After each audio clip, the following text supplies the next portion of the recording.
Do you know? I had no idea. And in fact, for many years, I didn't even realize I had a problem with clocking out. I actually thought the problem was that there was too much work and that the clocking out situation was just me responding to there being too much work.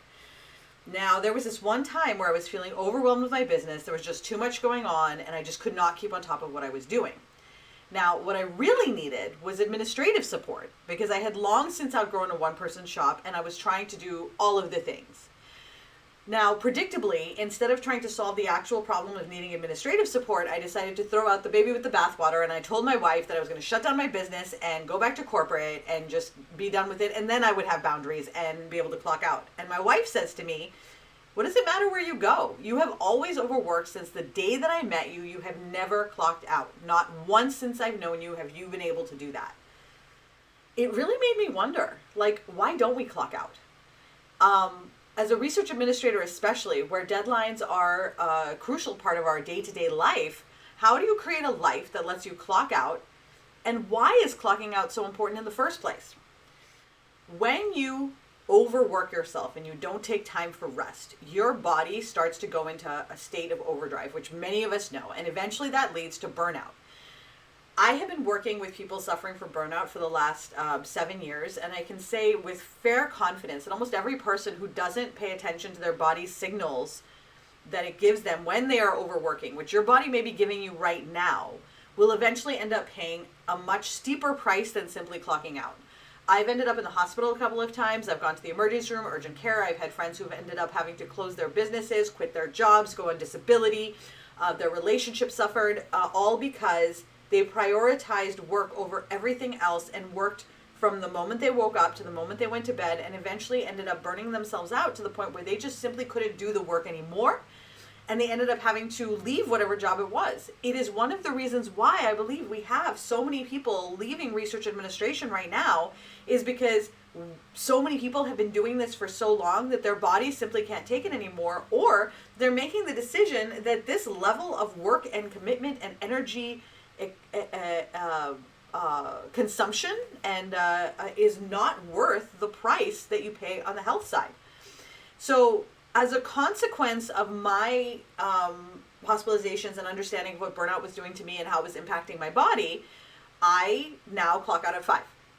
I clock out at 5 every day without fail. That is what I do. And I do not work on weekends unless I have kicked a can on something down the road so far to where me working on the weekend is me paying a price for a decision that I made before. You know, if it's like, oh shit, I keep saying I'm going to do it later, then the deadline comes up and I still haven't done it. That's a consequence of my own actions, as opposed to me simply working on the weekends. But other than that, I clock out at 5 and I do not work on the weekends. But I still have to get a lot of work done. And so I've had to learn systems of efficiency and learn how to listen to my body. And to do that, I had to slow down.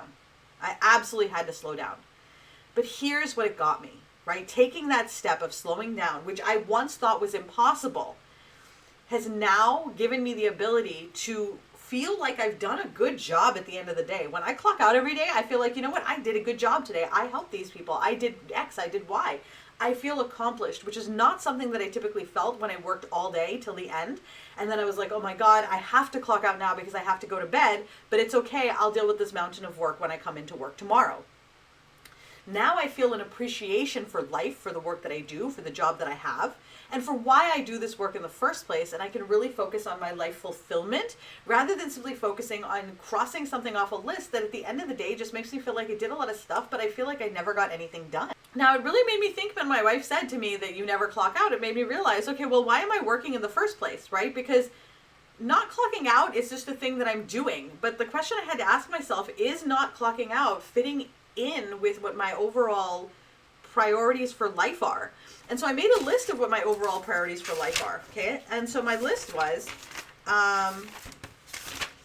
my relationship with my body, me, my higher self, my relationship with Alex, the dogs, my mission to create joy in others who feel misunderstood in my people in my community, and uplifting and educating research administrators, right? Those are the things that are important to me, right? Those are the things, and contributing to the research administration career as a whole. Those are the things that are important to me. Now, two of those things, 4 and 5, actually dovetail very deeply in with my deeper passion, which is helping everyone have a life of joy and fulfillment. And I believe that research administration is a fabulous career to create that opportunity for so many people. But it is, one, very unknown because we have a marketing problem. And two, it's currently set up in a way that kind of chews people up and spits them out because of the amount of administrative work and the amount of time and the amount of effort, the amount of energy. Just generally, the industry in and of itself needs to be looked at again and reviewed for its sustainability for individuals in the roles. So when I looked at that as my list of things that were important to me, and then I looked at how I was living my life, like what was I working on, what was I spending my time on, I realized that I was really out of alignment. I was working all the time and just doing tasks, but I didn't feel like I was accomplishing any of the things that were important to me. And so I started to live way more intentionally and think about what are the activities that I want to do in each day to further the things that are important to me. As it turns out, the career that I have chosen for myself that I make money in and is my job has a lot to do with item number 5 on my list, but it is not work yourself to death so that you can't do anything else. So what is the commitment to clock out, right? It is so important for all of us, everyone, to determine for themselves, you determine for yourself, why are you working? What is it in your overall life that you are trying to achieve or that work is helping to fill that need for? Are you living to work? Is that the purpose of your journey to Earth, was to work all the time? Or did you come to Earth to do something else? Is it spend time with your children? Is it go and enjoy the nature? Is it to spend more time at your church? What is it that is really important to you? And the question that I have is, are you making the decisions related to that further that when you are in the throes of working, or when you think about, oh, I have to make my schedule for this week, and you prioritize work first and everything else comes after that?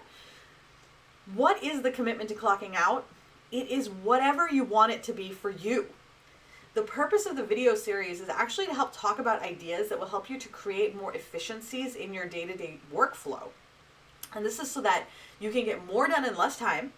We'll talk about setting boundaries. I'll give away all kinds of tools and resources that'll be fun, and they will help you to put to as you decide for yourself what's important for you and what you want to prioritize, what are some of the systems, tools, ideas, resources you can put in place to help minimize the amount of time you need to spend at work, because you're maximizing efficiency and maximizing your productivity by using systems and tools instead of time as the currency, right? These are going to be short videos, about 8 to 10 minutes, and we'll go from there in terms of the conversation.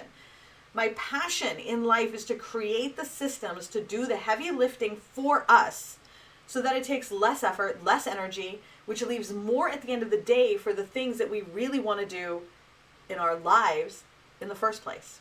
And so that is the journey I want to invite you on with me today. And I am so looking forward to going on it with you.